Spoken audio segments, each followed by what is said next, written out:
नमस्कार, जनसच न्यूज में आपका स्वागत है। जन अधिकार पार्टी का भाईचारा बनाओ यात्रा का आगमन सोमवार को चंदौली जिले के चकिया में हुआ, जिसका कार्यकर्ताओं ने जोरदार स्वागत किया। बता दें कि यात्रा पिछले दिनों से यूपी के विभिन्न जिलों में पहुंच चुकी है और इसको कार्यकर्ताओं का जबरदस्त साथ मिला है।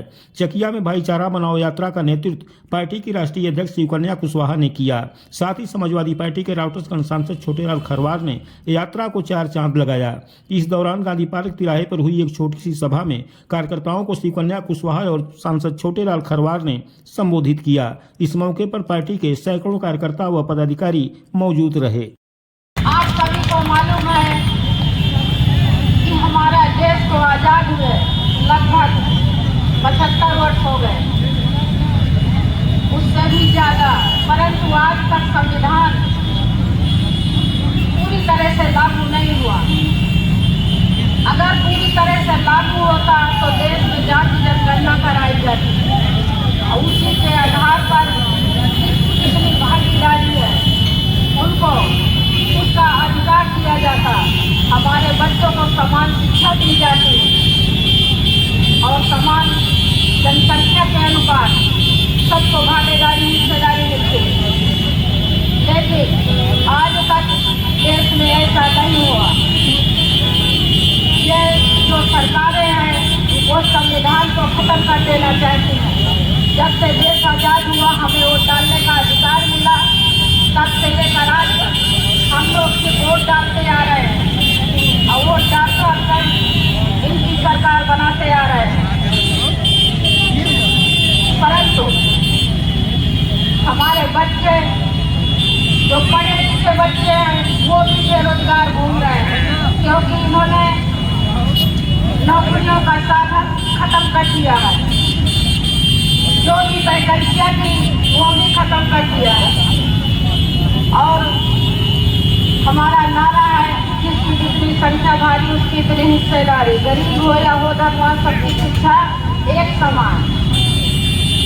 लेकिन जितने सरकारी स्कूल हैं वो सब खत्म कर दिए और प्राइवेट स्कूल में गरीब अपने बच्चे को कहाँ से पढ़ा पाएगा। तो ये सरकारें तो यही चाहती है कि गरीब का बच्चा पढ़े ही ना, तभी तो सरकारी स्कूल खत्म कर दिए।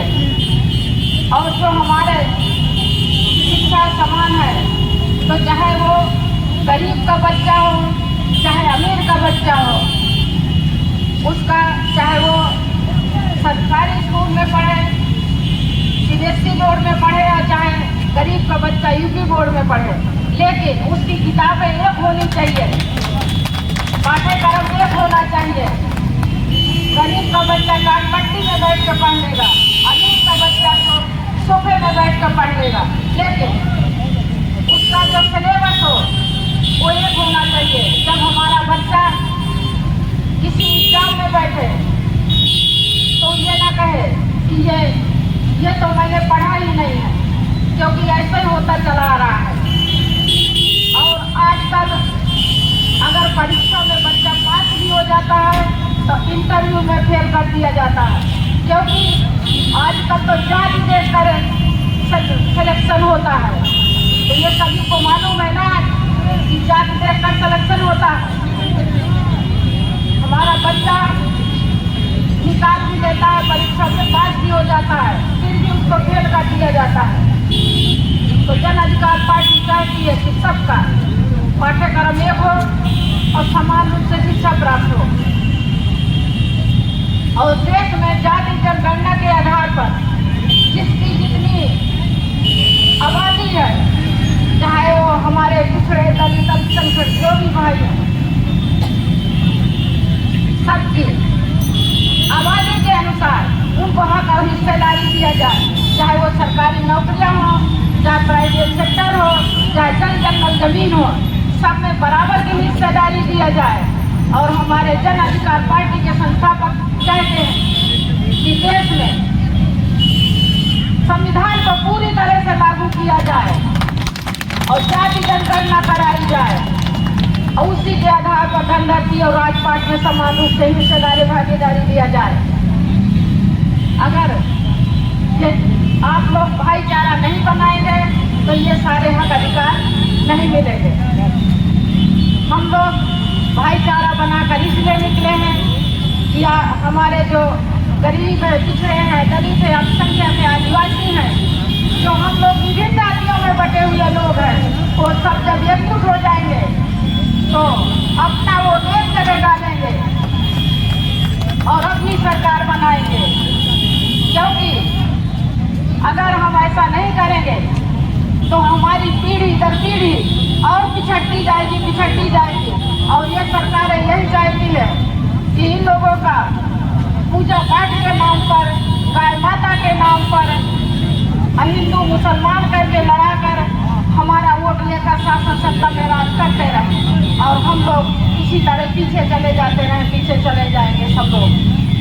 तो आप लोग अगर चाहते हैं कि आपका बच्चा भी पढ़ लिख कर आगे बढ़े, क्योंकि जन अधिकार पार्टी चाहती है कि हमारा हर माँ बाप चाहते हैं कि हमारा समय चाहे जैसा बीता हो, लेकिन हमारे आने वाली पीढ़ी अपना अच्छा सा जीवन व्यतीत करे, हमारी बच्चियाँ अच्छे जीवन व्यतीत करें। क्योंकि आप सभी लोग जानते हैं कि इस सरकार में महिलाएं, बेटियां सुरक्षित नहीं हैं। आए दिन बच्चियों के साथ बलात्कार होते हैं, आए दिन बच्चियां जो है अपहरण होता है। अभी बनारस की घटना को ही आप देख लीजिए तो आप लोग समझ लीजिए कि इस सरकार में कहाँ सुरक्षित है।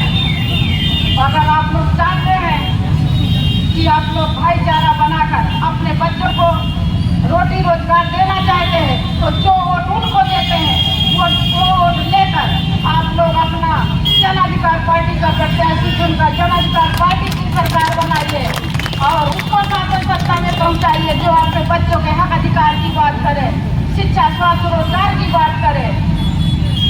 आगामी चुनाव में अपने मताधिकार का सही प्रयोग करिए। धन्यवाद।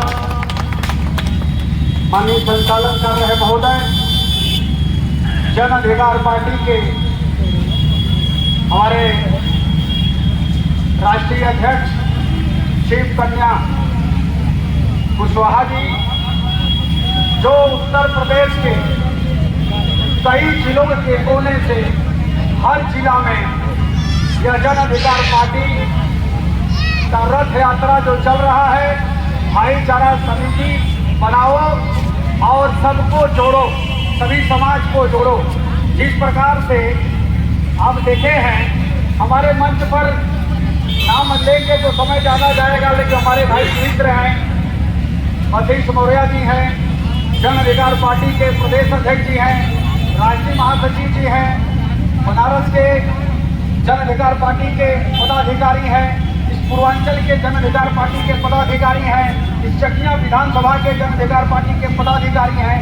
सबको मंच के माध्यम से हार्दिक अभिनंदन मैं स्वागत करता हूं और साथ ही साथ इस चकिया के पावन पवित्र धरती के प्रांगण में जहां से हमारे लोकप्रिय जनप्रिय हमारे जितने अभिभावकगण हैं, आप सबको भी नमस्कार प्रणाम मैं करता हूं। एडवोकेट साहब जो अभी देखे हैं कि भाजपा का एक कानून जो वकीलों के खिलाफ आया हुआ है, जिस पर भी चर्चा हम लोग सभी इंडिया गठबंधन के लोग कर रहे हैं विस्तार से और आगे चर्चा करते भी रहेंगे। आप लोगों को मैं एक बात बताना चाहता हूं कि जो हम लोगों ने कहा है और लिखा है, सदन में भी बोला करते थे कि देश बचाओ तो संविधान बचाओ। अगर संविधान नहीं बचेगा तो देश बच सकता है क्या? नहीं बच सकता। इसलिए आज़ादी में भी आप लोगों को मैं बता दूं कि हर लोग, हर जाति के लोग, चाहे आदिवासी हो, दलित हो, पिछड़े हो, सभी वर्गों के लोगों ने देश के आज़ादी में काम आए थे, तब जाकर के देश आज़ाद हुआ था। देश के आज़ादी में कैसे कैसे लोग क्या बोल रहे हैं। सदन में हम लोग बैठे थे, आप लोगों ने देखा होगा कि बाबा साहब के खिलाफ किस प्रकार से टिप्पणी की गई थी, वो हम लोगों ने विरोध किया था। इसलिए मित्रों, हमें आपको एकदम बिल्कुल जागने की काम है। इसलिए मैं कहता हूँ कि कसम है जवानी, अरे कसम है जवानी की जागो जवानो, जरा गर्व से सर उठाना तो सीखो। आज जो तीर तुम पर चलाया है जालिम, वही तीर उस पर चलाना तो सीखो, वही तीर उस पर चलाना तो सीखो। आप जानते हैं कि कितना भ्रष्टाचार में भारतीय जनता पार्टी हो गई है।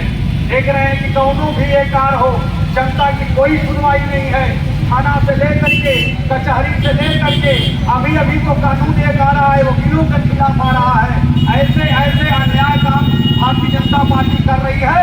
इसलिए आपसे मेरा निवेदन है कि आप एकदम जाग जाइए, नहीं तो भाजपा राज में सब कुछ चला जाएगा, कोई उसको न्याय नहीं मिल पाएगा। जिसकी जितना हिस्सेदारी है उतना भागीदारी मिलना चाहिए कि नहीं मिलना चाहिए? नहीं मिल पा रहा है। देश आजादी में सब लोगों ने अहम भूमिका निभाया है, लेकिन कहाँ काम हो रहा है? सबके साथ नहीं हो रहा है। इसलिए जब देश गुलाम था और गुलामियों के जंजीरों में जकड़ी हुई भारत माँ करा रही थी, हमारे देश के क्रांतिकारी रणबांकुरे जवान सिपाहियों ने इस वतन के बलवेदी पर आत्माहुति दे करके इस देश को आजाद करवाया था। तो पश्चिम बंगाल के धरती से नेता सुभाष चंद्र बोस ने ललकारा था, अरे हिंदुस्तानियों तुम मुझे खून दो, मैं तुझे आजादी दूंगा। तो वही झारखंड बिहार के धरती से तुम बिरसा मुंडा हो और हमारे मीना पर पीताम्बर सिंह खरवार की तलवार हुंकार भर रही थी, अरे अंग्रेजों भारत छोड़ो वरना ये पिस्टल की गोलियां तुम्हारे चमड़े में उतार दी जाएगी। ऐसे चित्तू पांडे, मंगल पांडे, चंद्रशेखर आजाद अथवा तमाम क्रांतिकारियों ने इस देश जान के बाजी लगाकर देश को आजाद करवाया था। लेकिन अब देश के आजादी में बाबा साहब को कैसे लोग गाली दे रहे हैं, संविधान खत्म करने की बात कर रहे हैं, आरक्षण खत्म करने की बात कर रहे हैं। इसलिए मित्रों, हमें आपको एकता बनाना पड़ेगा। ये भ्रष्टाचार भाजपा पार्टी, आप देख रहे हैं विभागों में कैसे भ्रष्टाचार हो रहा है, किस प्रकार से हो रहा है, किस प्रकार से भाजपा भी भ्रष्टाचार है, उनके अधिकारी भी भ्रष्टाचारी का काम कर रहे हैं, उनके जनप्रतिनिधि भी भ्रष्टाचारी का काम कर रहे हैं। हमारे सभी पत्रकार बंधु जानते हैं इस बात को, विरोध करने के बावजूद ये काम नहीं हो पाता है। इसलिए मित्रों, आपको जगने पड़ेगा। हम लोगों का कार्रवाई आगे तक है, भैया तक जाना है, उधर शिकारगंज तक जाना है। इसलिए एक लाइन में मैं आपको बताऊंगा कि संविधान को अपने बचाना पड़ेगा, संविधान को अपने बचाना पड़ेगा, भाजपा को भगाना पड़ेगा। अगर चाहिए संविधान की सुरक्षा तो सपा पीडीएस जन अधिकार पार्टी की सरकार बनाना पड़ेगा, जन अधिकार पार्टी की सरकार बनाना पड़ेगा। चंद शब्दों के साथ अपनी वाणी को मैं यही विराम देता हूँ। जय भीम, जय समाजवाद।